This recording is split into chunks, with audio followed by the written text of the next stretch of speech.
In this video, we consider energy in simple harmonic motion. In the figure, we see an object of mass m on a frictionless horizontal surface, and it's attached to one end of a spring of spring constant K. The other end of the spring is attached to a fixed wall.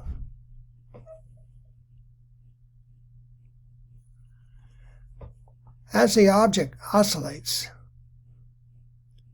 the energy between kinetic energy and potential energy, the energy is transformed, between kinetic energy and potential energy.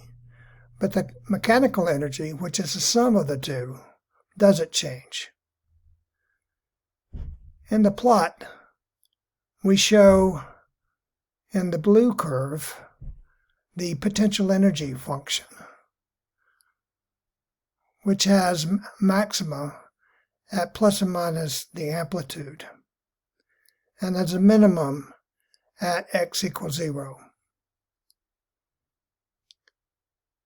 Shown in green is another parabolic curve, that of the kinetic energy. And you can see that as the elastic potential energy is decreasing, the kinetic energy is increasing and has a maximum at x equals 0 and a minimum at plus or minus a.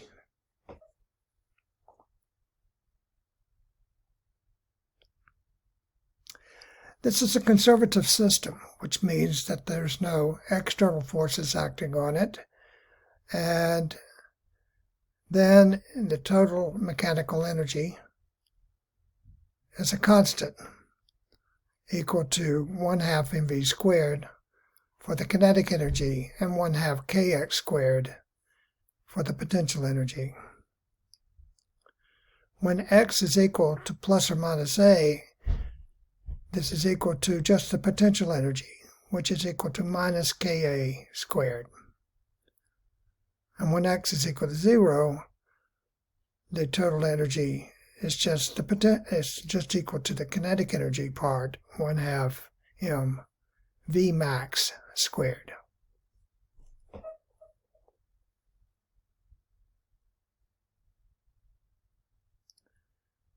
So in this quick check, a block oscillates on a very long horizontal spring. The graph shows the block's kinetic energy as a function of position.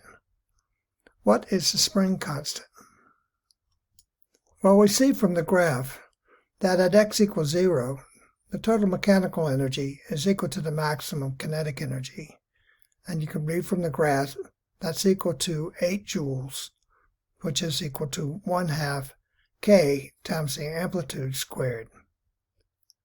So from that, we can calculate what the spring constant is, since also from the graph we see that A is equal to 2 meters. So it's simply equal to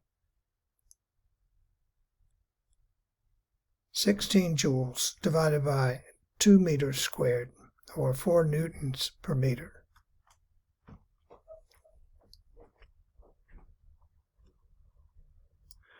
Now let's consider frequency of simple harmonic motion. In simple harmonic motion, when the kinetic energy is a maximum, the potential energy is 0, and when the potential energy is a maximum, the kinetic energy is 0. The sum of the two is constant, so K max must be equal to U max. So on the left-hand side, we have K max equal to 1/2 m times V max squared is equal to, on the right-hand side, U max, or 1/2 Ka squared. And from that, we get that the maximum velocity is equal to the square root of K over m times the amplitude. Now earlier, using kinematics, we found that the maximum velocity is equal to 2 pi times the amplitude divided by the period, or 2 pi f times the amplitude, or omega times the amplitude. So we see then that omega is equal to the square root of k over m, and the frequency is equal to omega over 2 pi, or 1 over 2 pi times the square root of k over m. And the period is the reciprocal of that, 2 pi times the square root of m over k. In Quick Check 15.6, a mass oscillates on a horizontal spring with a period of 2.0 seconds. If the amplitude of the oscillation is doubled, what will the new period be? In this situation, the mass remains the same, and so does the spring constant, so the period does not change. And if the amplitude of the oscillation is doubled, the new period will be still 2.0 seconds. In this next quick check, a block of mass m oscillates on a horizontal spring with a period 2.0 seconds. If a second identical block is glued to the top of the first block, the new period will be which of the following?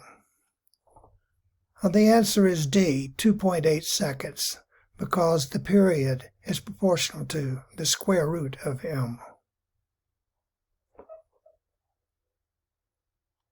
Working this out in detail, we see that initially the period T1 is equal to 2 pi times the square root of m over k, which is equal to 2.0 seconds.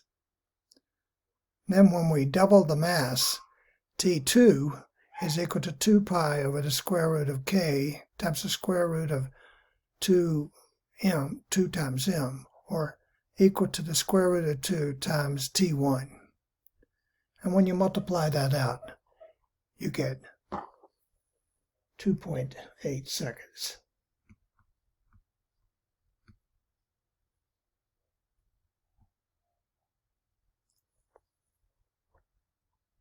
In Quick Check 15.8, two identical blocks oscillate on different horizontal springs. Which spring has the larger spring constant? Well, you can see that the frequency of the red spring is greater than the frequency of the blue spring. And since the frequency is proportional to the square root of the spring constant, the red spring will have the greater spring constant.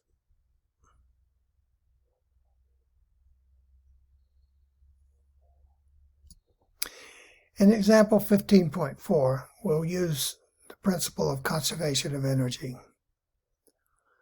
A 500-gram block on the spring is pulled a distance of 20 centimeters and released. The subsequent oscillations are measured to have a period of 0.80 seconds. Part A of the example: at what position or positions is the block's speed equal to 1.0 meters per second? And in Part B, what is the spring constant?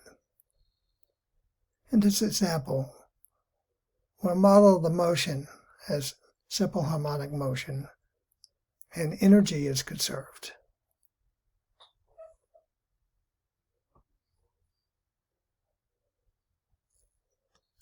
So let's solve Part A. The block starts from the point of maximum displacement when the energy is just equal to the potential energy, which is equal to 1/2 Ka squared. At a later time, when the position is x and the speed is v, the energy conservation requires that 1/2 mv squared plus 1/2 kx squared, or the total mechanical energy, is equal to 1/2 Ka squared. And from that we can solve for x is equal to the square root of the amplitude squared minus mv squared divided by the spring constant. And we can write that as the square root of a squared minus v over omega squared, where we use the ratio k to m is equal to omega squared from equation 15.24. The angular frequency is easily found from the period. Omega is equal to 2 pi over the period. When we solve, that's equal to 7.85 radians per second. So when we put in these values, we see that x is equal to plus or minus 0.15 meters, or plus or minus 15 centimeters. There are two positions because the block has a speed on either side of equilibrium.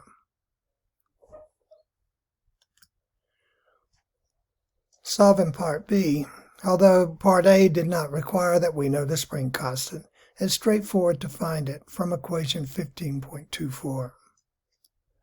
The period is equal to 2 pi times the square root of m over k.